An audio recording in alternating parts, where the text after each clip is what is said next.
आरोग्यमंत्री तानाजी सावंत यांच्या ताफ्यातल्या एका गाडीचा अपघात झाल्याची धक्कादायक घटना समोर येत असून या अपघातामध्ये सुदैवाने जीवितहानी झाली नाही। मंत्री तानाजी सावंत यांचे सीए सहाय्यक किरकोळ जखमी झाले आहेत। दरम्यान मंत्री तानाजी सावंत यांना कोणतीही दुखापत झाली नाही। कोल्हापुरातील करवीर निवासी श्री अंबाबाई दर्शन करून झाल्यानंतर तानाजी सावंत हे ज्योतिबा दर्शनासाठी जात होते। यावेळी मंत्री तानाजी सावंत ज्या गाडीमध्ये बसले होते त्या पाठीमागच्या गाडीने धडक दिल्याने हा अपघात झाला।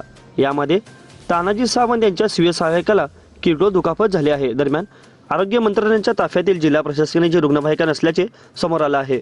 सावंत यांच्या ताफ्यामध्ये जिल्हा प्रशासनाकडून कोणतीही रुग्णवाहिका सहभागी नव्हती।